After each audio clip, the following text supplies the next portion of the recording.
Bonjour, bonjour tout le monde. Je suis désolé de ne pas être parmi vous, mais comme l'a dit Benjamin ce matin, il y a toujours un virus qui traîne en France et qui est capable de vous mettre au lit pendant 4 jours. Et c'est ce qui vient de m'arriver. Donc, on va faire un exposé à deux voix avec Delphine Latour, qui est professeure à l'université Clermont-Auvergne, et donc moi-même qui travaille à la Sorbonne Université. Et nous allons vous parler des changements climatiques et de prolifération de cyanobactéries. Donc, juste pour introduire le sujet, on voulait juste tous les deux rappeler quelques constats en France et en Europe. Et ces constats sont qu'on a un ensemble de plans d'eau qui font l'objet d'usages très, très diversifiés, très variés, qui risquent de s'accroître dans le futur dans un contexte de réchauffement climatique. Et toute cette multiplication des usages, on en a eu quelques exemples déjà ce matin, peuvent amener progressivement à une augmentation des conflits entre ces usages. Et on voit que les questions par rapport soulevées par les varènes agricoles sont déjà une illustration un petit peu de ces conflits avec les projets de méga-bassines. Alors, dans le même temps, ce que l'on sait aussi, c'est que les plans d'eau sont soumis à des pressions de pollution qui sont toujours multiples et qui sont croissantes, en liaison avec les activités humaines qui continuent de se développer, en liaison avec l'augmentation des populations sur le continent européen. Et puis la dernière chose qu'on voulait rappeler aussi, c'est que quand on regarde la mémoire de nos lacs en allant chercher dans les sédiments, eh bien, on s'aperçoit que l'eutrophisation massive de ces écosystèmes, qui est le point de départ des proliférations de cyanobactéries, on l'a bien rappelé ce matin, eh bien, cette eutrophisation massive, elle est clairement associée à la croissance des activités humaines. Il y a une excellente corrélation entre cette croissance et l'apparition des blooms de cyanobactéries dans les lacs en Europe et en Amérique du Nord. Voilà, on va passer à la diapo suivante. Alors, sur le front de l'environnement, il y a très peu de bonnes nouvelles, hein, vous devez le constater chaque jour en écoutant les informations, mais il y en a pourtant une qu'on ne souligne pas, qu'on ne rappelle pas assez fréquemment, c'est que les concentrations en phosphore ont diminué en France et en Europe, et en Amérique du Nord aussi d'ailleurs, depuis la fin des années 80. Cette diminution, elle est quasiment d'une réduction de moitié des apports en phosphore actuellement à l'échelle des rivières et des plans d'eau européens. Alors, cette forte diminution des concentrations en phosphore, elle s'explique par la diminution des rejets ponctuels. Et comme vous le savez, on a beaucoup amélioré le traitement des eaux usées avec la déphosphatation de ces eaux, le traitement, oui, des eaux usées avec la déphosphatation, et puis l'interdiction des lessives des phosphates dans les lessives a été aussi un point qui a beaucoup joué. Mais ce que l'on constate aussi, c'est que depuis une quinzaine d'années, ça s'est arrêté, cette diminution s'est arrêtée, et on a même une légère remontée dans les rivières actuellement. Et ce que l'on constate, c'est que la stagnation ou même l'augmentation des pollutions diffuses par le phosphore depuis les sols agricoles, par contre, est un élément qui inquiète de plus en plus le monde. On va aller à la diapo suivante. Et donc aussi, ce qui est observé, c'est que malgré toutes ces diminutions qu'on a pu constater dans les concentrations en phosphore, eh bien, celles-ci restent trop élevées et une étude récente montrait à l'échelle de l'Europe que beaucoup d'écosystèmes, notamment les écosystèmes de basse altitude, avaient encore des concentrations en phosphore bien trop élevées par rapport à ce qu'il faudrait pour éviter l'eutrophisation et pour éviter donc les proliférations de cyanobactéries. Donc voilà un peu le contexte en termes de nutriments.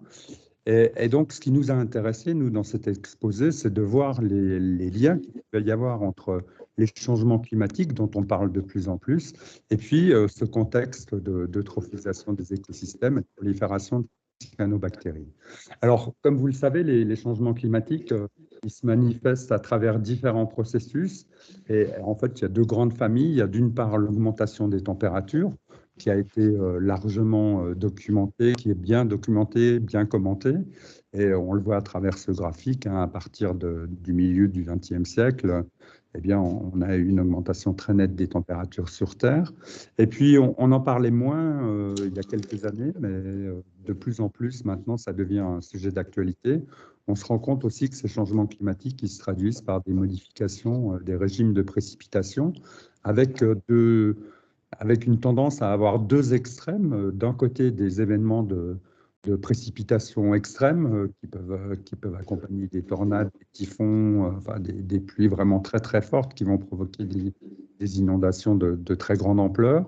Et puis, à l'opposé, des événements de sécheresse qui se multiplient, dont l'intensité ne cesse de croître et dont la durée aussi ne cesse de croître.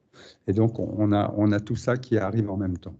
Donc, notre réflexion avec Delphine, dans un premier temps, ça a été de se dire comment ces deux processus, l'augmentation des températures et les régimes de modification, diapo suivante, interagissent avec les proliférations de cyanobactéries, c'est-à-dire avec le taux de croissance et avec la biomasse des cyanobactéries. Et donc, on a réfléchi à un petit schéma simple pour essayer de présenter un peu ces relations. Alors, rassurez-vous tout de suite, je ne vais pas commenter toutes les flèches qu'on a mises dans ce schéma, sinon je pense que ce soir on y sera encore. Je vais juste me concentrer sur certains points. Alors, vous voyez qu'il y a des flèches rouges et des flèches vertes, dans le sens où, en fait, on s'est très vite aperçu, bleu de la littérature, qui avait à la fois des effets positifs, positifs pour les cyanobactéries, c'est-à-dire que les changements climatiques pouvaient favorablement influencer les proliférations de cyanobactéries, mais aussi qu'il y avait de plus en plus aussi d'effets négatifs qui pouvaient être documentés, à savoir que ces changements climatiques peuvent aussi, dans certains cas, avoir une influence négative sur le développement des cyanobactéries. Ce que vous voyez aussi dans ce schéma, c'est que, en fait, la plupart des relations entre les changements climatiques et les cyanobactéries sont des relations indirectes. En fait, il n'y a qu'une flèche, celle qui part de l'augmentation des températures et qui va vers le taux de croissance des cyanobactéries. Il n'y a qu'une flèche qui montre un lien direct, et c'est le lien direct qu'il peut y avoir entre l'augmentation de la température et le taux de croissance des cyanobactéries que Delphine va vous commenter juste après. Mais sinon, tous les autres liens sont des liens indirects qui passent par 5 grands processus. Le premier, c'est le recyclage de la matière organique par les bactéries, qui va remettre à disposition des nutriments minéraux pour les cyanobactéries. Le deuxième, c'est la stratification de la colonne d'eau. Là aussi, on vous donnera des exemples. Le troisième, c'est la durée et l'épaisseur de la couche anoxique qui se développe en été dans le fond des plans d'eau.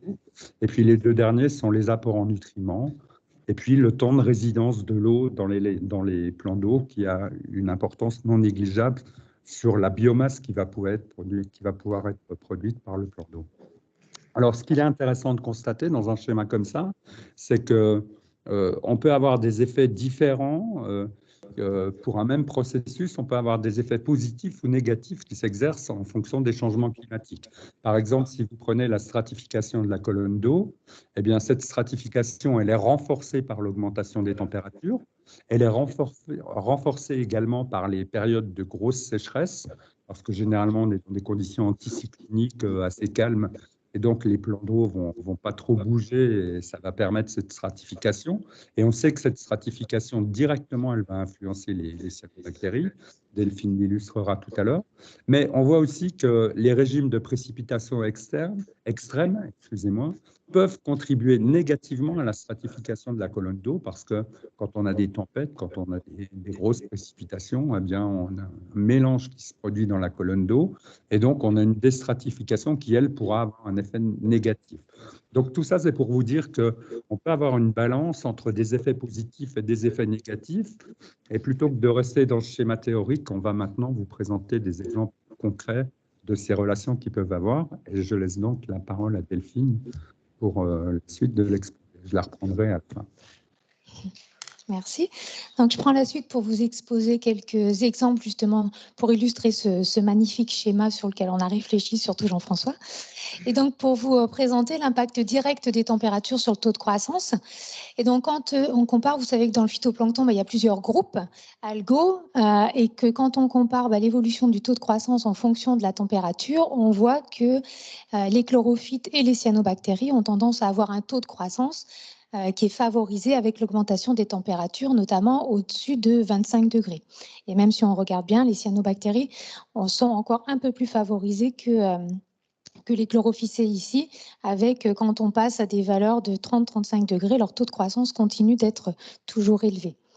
Et on montre également en comparant les chlorophytes et les cyanobactéries, qu'on a plus de variabilité dans les taux de croissance des chlorophytes, alors que ceux des cyanobactéries, ici, restent toujours élevés à une température au-dessus de 25 degrés. Donc, on s'attend avec des températures qui augmentent de plus en plus, et notamment ce seuil de 25 degrés qui est assez souvent dépassé en été dans les plans d'eau, notamment les plans d'eau peu profonds. On s'attend de cet effet direct à avoir une augmentation de la biomasse des cyanobactéries. Donc ça, c'est l'effet direct. Mais on sait aussi que la température a des impacts indirects sur le fonctionnement physique du lac. Et notamment, là, c'est ce qui a été montré dans cette modélisation où on voit qu'au fur et à mesure de l'augmentation de la température ici, on va avoir un allongement de la durée de la stratification thermique. Où on passe ici d'un climat actuel où on a un lac qui va avoir différentes périodes de stratification et de brassage. Et si on se projette dans les climats futurs, où on va avoir une disparition de la stratification inverse en hiver qu'on avait ici, pour avoir un allongement de cette période de stratification verticale pendant l'été. Alors, quelle est la conséquence de cet allongement de la durée de la stratification sur les cyanobactéries? Si on compare les adaptations des cyanobactéries, ce qu'on appelle ici le phytoplancton flottant, par rapport à des diatomées qui sont plutôt dites phytoplancton coulant, on voit que les cyanobactéries gagnent la compétition, ou du moins sont plus adaptées aux situations où la colonne d'eau est stable, alors que les diatomées ont en général besoin d'avoir une certaine agitation de la colonne d'eau pour pouvoir se développer et rester en surface, avoir accès à la lumière. Et ça, c'est dû donc à une adaptation physiologique dont on a parlé ce matin, notamment par rapport aux ultrasons, c'est-à-dire la présence de vésicules à gaz chez de nombreuses cyanobactéries qui leur donnent une flottabilité de base plus élevée que d'autres groupes phytoplanctoniques et donc leur permet de se maintenir assez facilement dans une colonne d'eau qui est très stable et peu turbulente. Et donc ça explique leur adaptation préférentielle dans ces conditions-là. Donc, on imagine que plus on va aller vers des périodes où on a des fortes températures et des sécheresses prolongées, on devrait favoriser la dominance des cyanobactéries. Alors, cette dominance des cyanobactéries, elle n'est pas égale en fonction du groupe cyanobactérien qui est considéré. Et donc, dans cette étude, alors qui date un petit peu, mais il n'y a pas beaucoup de personnes qui ont travaillé spécifiquement là-dessus. Et donc, on voit qu'en fonction de la durée de la stratification ici, on va avoir une évolution dans les genres cyanobactériens qui va être observée. Alors, on voit que globalement, la biomasse a tendance à augmenter avec la durée de la stratification, mais on voit aussi qu'on va passer de chroococcales à plutôt des nostocales qui ont tendance à proliférer plus facilement quand la colonne d'eau est longtemps stratifiée. Et donc, on pourrait s'attendre de ce fait-là à avoir peut-être une tendance à aller vers des genres plus producteurs d'anatoxines. Ça reste encore à démontrer, hein. Ce sont des hypothèses formulées. Ce prolongement, donc cet allongement de la période de stratification suite aux augmentations de température va avoir un effet également sur ce qu'on appelle la formation des zones mortes, qui sont donc des zones qui sont dépourvues en oxygène. Donc en fait, plus on a des températures chaudes, comme je vous l'ai expliqué, plus on va avoir des blooms algaux qui vont être conséquents en termes de biomasse, sauf que ces blooms ne restent pas indéfiniment à la surface, mais à un moment donné, ils vont sédimenter dans la colonne d'eau. Et quand ils sédimentent dans la colonne d'eau et qu'ils passent en dehors de cette zone éclairée, ils vont être dégradés par les activités microbiennes notamment, et qui demandent qui demandent de l'oxygène et qui vont donc consommer l'oxygène. Et donc, plus on a de biomasse à dégrader dans la colonne d'eau, plus on va avoir une forte consommation d'oxygène et on arrive ponctuellement à avoir des zones sans oxygène, des zones anoxiques. En général, à la surface, juste au-dessus des sédiments, mais sur certains plans d'eau peu profonds, même en surface, on peut avoir des zones sans oxygène, en fin de nuit notamment.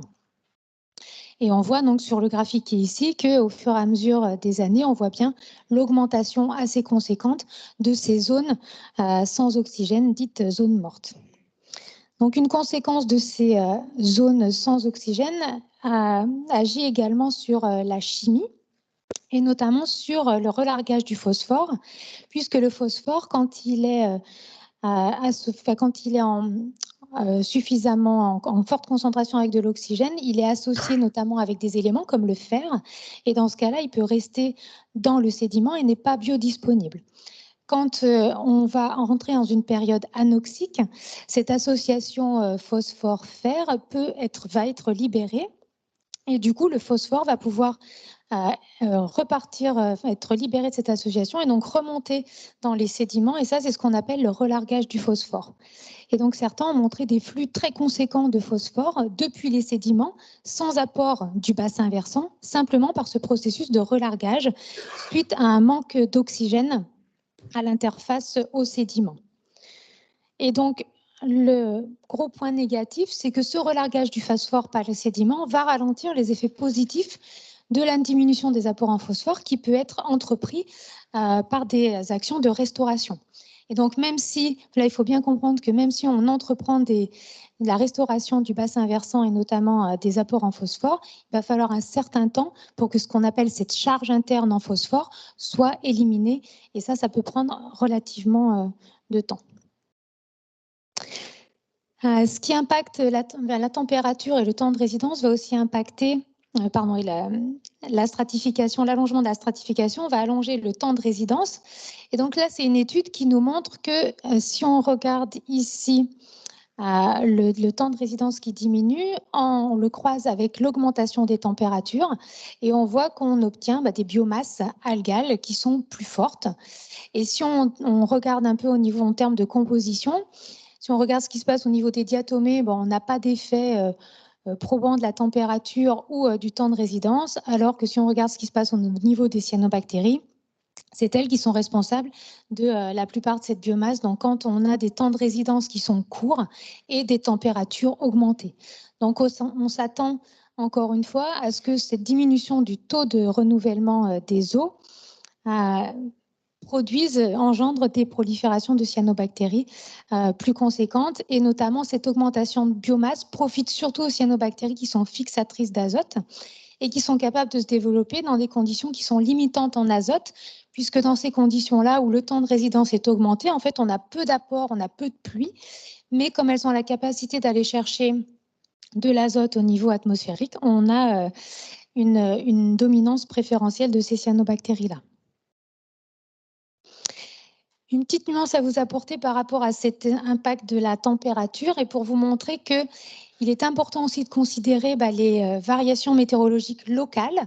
Et là, c'est l'exemple de 2 canicules. Vous vous souvenez certainement des canicules de 2003 et 2006 avec une étude sur un lac allemand où ils ont montré que on avait 2 années avec des biomasses cyanobactériennes vraiment très contrastées, plutôt relativement faibles en 2003, alors que c'était une canicule dont tout le monde se souvient normalement. Et en 2006, des proliférations de cyanobactéries très fortes.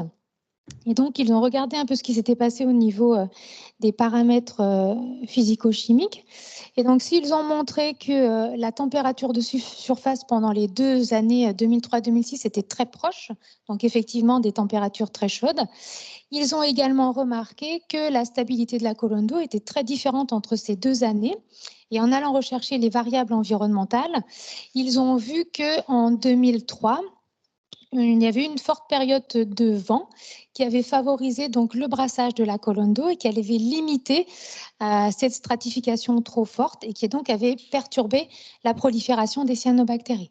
Donc le message est de dire que même quand on a des températures très chaudes, avec tous les processus qu'on connaît directs et indirects, on peut localement avoir des variations en termes d'abondance des cyanobactéries parce que les conditions météorologiques locales particulières vont driver ces abondances. Et donc voilà, c'est ce que je vous dis à la fin. Donc les conditions météorologiques locales ont un effet important sur le développement de ces cyanobactéries. Et donc maintenant, je vais laisser la parole à Jean-François qui va coupler donc ces influences de la température directe et indirecte avec l'effet des pratiques agricoles sur l'exemple du lac Erie. Oui, merci Delphine. Oui, donc ce lac Erie, c'est un des grands lacs nord-américains qui est situé à la frontière des USA et du Canada, là, du côté de Chicago. Et ce lac, c'est un lac qui a connu la même histoire que tous les grands lacs américains et que tous les grands lacs européens, c'est-à-dire qu'il s'est progressivement eutrophisé après-guerre. Et le pic d'eutrophisation de ce lac, c'était les années 1980, comme partout ailleurs. Et comme dans beaucoup de pays développés, des mesures ont été prises pour restaurer ces lacs. Et ces mesures ont été prises avec succès, hein, puisque en quelques années ou dizaines d'années, ça dépend de la taille des lacs, les gestionnaires sont parvenus à retrouver des niveaux de qualité d'eau satisfaisants. Et comme vous pouvez le voir sur la figure en haut à droite, où en quelques années, ils ont réussi donc à revenir à des niveaux de charge en phosphore qui leur permettaient justement d'éviter les proliférations de cyanobactéries dans ce fameux lac aérié.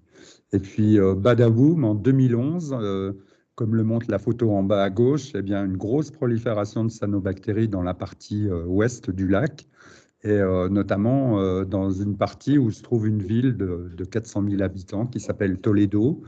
Et cette ville, pendant 3 semaines, a fonctionné avec des bouteilles d'eau minérale parce que il n'était pas possible de produire une eau potable de qualité, tellement il y avait de cyanobactéries dans l'eau du lac. Alors, ça, vous imaginez bien que ça a motivé beaucoup d'intérêt de la part de la communauté scientifique, notamment nord-américaine, qui a essayé de comprendre pourquoi, dans un contexte de réoligotrophisation du lac, donc de restauration du lac, on s'était retrouvé à partir de 2011 de nouveau avec des blooms de cyanobactéries. Et donc, il y a beaucoup de travaux qui ont été produits, vraiment passionnants, dont un qui a fait un peu la synthèse, celui que je cite de Michalak, et qui a montré qu'en fait, ce retour des cyanobactéries était lié à la conjonction de différents processus assez complexes. Le premier d'entre eux étant la modification des pratiques culturales dans le bassin versant du lac Erie. Là, on est au niveau des grandes plaines américaines, hein, c'est de la plaine céréalière, du maïs, du blé. Et ce qui s'est passé, c'est qu'à la fin des années, à la fin du XXe siècle, on a eu l'émergence des OGM, des plantes génétiquement modifiées, notamment du maïs génétiquement modifié. Et ça a complètement modifié les pratiques d'agriculture, puisque les agriculteurs dans cette région-là ne pratiquent plus de labour. Ils cultivent, une fois qu'ils ont récolté, ils balancent du glyphosate sur les champs, tout crève, ça reste à la surface des sols, puis ils attendent le printemps pour ressemer sans avoir labouré. Ce qui fait que vous avez toujours à la surface des sols une quantité de matière organique plus ou moins dégradée qui est là et qui reste là pendant tout l'hiver. Et il se trouve que ce qui s'est passé dans le même temps, c'est qu'on avait des changements dans les régimes de précipitation très marqués dans cette zone du nord-est américain, comme vous pouvez le voir sur le graphique de droite, où on a eu une augmentation de plus de 70% des précipitations, et notamment de très fortes précipitations pendant la période printanière. Et là, vous comprenez tout de suite que si vous avez des champs avec beaucoup de matière organique plus ou moins minéralisée et une très forte précipitation qui arrive là-dessus, qui va faire un lessivage abondant, eh bien, vous avez des apports massifs comme ça qui vont arriver à la fin du printemps au niveau du lac, dans la zone justement où naissent les proliférations de cyanobactéries. Et puis le dernier corpus de processus qu'ils ont observé et qui explique aussi ces proliférations, c'est des changements dans les régimes hydrauliques, avec une augmentation du taux de résidence, du temps de résidence, excusez-moi, du lac en été. Et ça s'explique par des étés de plus en plus secs, donc des apports de plus en plus limités, donc une eau qui circule beaucoup moins dans le lac. Et l'allongement du temps de résidence, c'est toujours favorable aux cyanobactéries parce que plus vous leur laissez de temps pour se développer, et plus elles vont pouvoir se développer.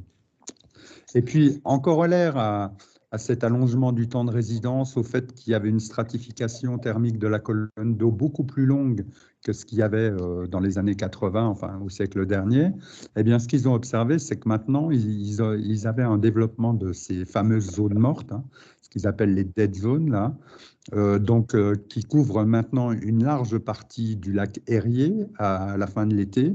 Et ils ont pu estimer d'ailleurs que les flux de phosphore apportés par le relargage étaient à peu près équivalents aux flux de phosphore qui étaient apportés par les rivières. Donc vous voyez que ça peut être tout à fait conséquent. Donc là, on voit bien la conjonction de phénomènes très différents, de processus très différents. On voit bien comment tout ça, ça peut amener à une réeutrophisation, parce que c'est comme ça qu'ils appellent ce phénomène maintenant, de ce lac-là, Et c'est quelque chose qui pourrait être craint sur d'autres territoires. Diapo suivante. Donc, j'en arrive aux conclusions. Donc, ce qu'on a essayé de vous montrer rapidement, c'est que les changements climatiques ont des effets contrastés, hein, qui peuvent être positifs ou négatifs pour les cyanobactéries. Mais malheureusement, même si c'est contrasté, on a quand même un peu l'impression que c'est plutôt dans le sens d'une amplification de ces phénomènes et donc qu'il va falloir tenir compte de cela pour le futur. La deuxième conclusion, c'est que on s'est posé la question de savoir si ces changements climatiques, donc là, on s'est juste intéressé à la question de la production de biomasse par les cyanobactéries, mais on pouvait se demander si cela influençait la toxicité potentielle aussi des cyanobactéries. Et là, il y a pas mal de littérature, mais quand on épluche un peu cette littérature, on voit qu'il y a beaucoup de choses assez contradictoires, c'est-à-dire que dans certains cas, on montre que la température semble favoriser les cyanobactéries productrices de toxines. Dans d'autres cas, on a l'effet tout à fait inverse. Donc, pour le moment, il n'y a pas un véritable consensus sur cette question-là. Par contre, comme on vous l'a dit plusieurs fois au cours de l'exposé, ce que l'on voit quand même, c'est qu'on a une tendance à avoir de plus en plus de cyanobactéries fixatrices d'azote qui se développent. Et donc ça pourrait modifier la nature des dangers avec la production de ces neurotoxines, que ce soit les anatox ou les saxitoxines, par ces cyanobactéries fixatrices d'azote.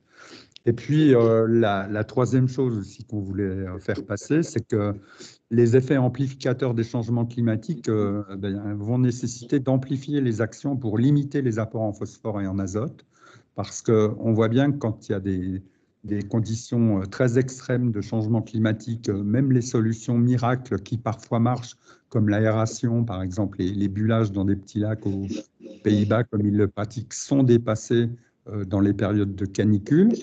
Et donc, il faut aller vraiment plus loin dans les actions pour limiter les apports en phosphore et en azote, et notamment en termes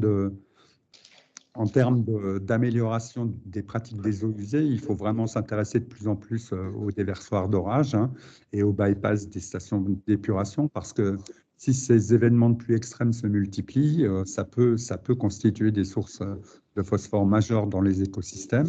Et puis, comme je vous le disais un peu en introduction, il faut se pencher aussi sur les pratiques d'agriculture et notamment.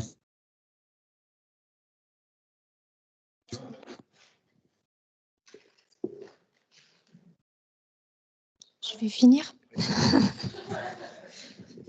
En plus, c'était sa diapositive de fin pour vous donner la foi en l'avenir et vous dire que l'eutrophisation des écosystèmes semble également avoir un impact sur l'accroissement des changements climatiques. Alors, pas au niveau forcément du carbone, parce que de relargage du CO2, parce que là, il y a des processus qui se contrebalancent et c'est pas encore très clair dans la littérature. Par contre, des effets au niveau de la production de méthane et de nitrogène oxyde qui augmenteraient suite à l'eutrophisation, en lien avec l'eutrophisation et la production massive de cyanobactéries ou autres algues. Et du coup, ce relargage-là de ces éléments qui sont à fort des gaz à effet de serre viendrait à augmenter ces effets du changement climatique. Donc, autant vous dire qu'on n'est pas dans un cercle vertueux et qu'il faut essayer de limiter les dégâts au maximum. Voilà, on vous remercie et on est disposé à répondre à vos questions, si Jean-François est revenu. Oui, il est revenu, oui. Merci à vous deux. Alors, vous avez bien utilisé tout le temps, les 30 minutes. Donc, Ah bon? oui, donc on limite, on peut tolérer une ou deux questions, mais pas plus, et on les regardera après les autres pour la période d'échange qui me paraît importante. Donc, je ne sais pas si déjà il y a une question dans la salle. Ou on peut les faire tout à la fin, Christophe. Oui, sans problème, oui, mais pour l'instant, après, pas spécialement dans la salle. Et dans le chat, je ne sais pas si... Ah si, pardon, il y en a là. Une dans la salle. Ah, tu veux jeter là. Salut François, Jean-François, c'est Claudia ici. Question très stupide, très naïve. Pourquoi ne pas changer comment dire en français maintenant, pour les pratiques agricoles de tuer les plantes d'interculture avant l'insémination et pas déjà en automne. Comme ça, on évite la dégradation et on évite ça va être dans le lac avec une pluie tellement forte. Je ne suis pas sûr d'avoir compris ta question, Claudia. Tu veux changer quoi? La langue. Dis-le en anglais sinon. Yes. I was wondering why the agriculturists destroy their plants after the harvest in autumn. And if they would destroy the plants of the interculture just before insemination of the new culture, that would avoid their degradation and that they go into the water, into the lake with the next rain. Ouais, alors honnêtement, je ne suis pas allé dans le détail aussi fin, toi, de la pratique agriculturale dans la plaine du nord-est américain pour pouvoir te répondre. Je crois que de toute façon, ça ne changerait pas grand-chose parce que pendant l'hiver, cette matière organique, elle finirait par tomber au sol et donc elle finirait de toute façon par partir avec les événements de pluie extrêmes, quoi. Ce que je n'ai pas dit aussi, c'est que ces terres-là, en plus, sont des terres qui sont ultra drainées. C'est la zone aux USA où ils ont le plus de drainage de surface, ce qui veut dire que là, ils ont vraiment toutes les conditions qui font que les pluies extrêmes, elles dévaleront de toute façon avec toute la matière organique vers le lac. Benjamin, tu as encore une question, mais on prend comme dernière pour après enchaîner, pour pas être trop en retard. Oui, merci. Dominique Trévisan. Donc, vous nous avez apporté beaucoup de mauvaises nouvelles, en fait, quand on regarde vos schémas. En plus, là, maintenant, il y a le problème de relargage de méthane qui risque d'accélérer la dégradation des plans d'eau. Est-ce que vous avez quand même, je ne sais pas, dans votre analyse, repéré des situations où on a réussi à revenir, à renaturer les plans d'eau via des actions sur les bassins versants ou sur je ne sais pas quoi? Ouais. Oui, justement, et ma réponse va être très rapide, c'est que vous allez en voir l'exemple dans les illustrations qui suivent. Donc oui, bien sûr, il y a des très bons exemples de restauration qui fonctionnent. Et donc voilà, vous allez le voir tout de suite. Ouais. Et je crois avoir dit, Dominique, que le lac Erie avait été restauré, comme les grands lacs américains, comme les grands lacs alpins. Et ce qui est intéressant de constater, c'est que toutes ces restaurations réussies, elles ont été basées sur le contrôle du phosphore. Toutes, absolument. Voilà.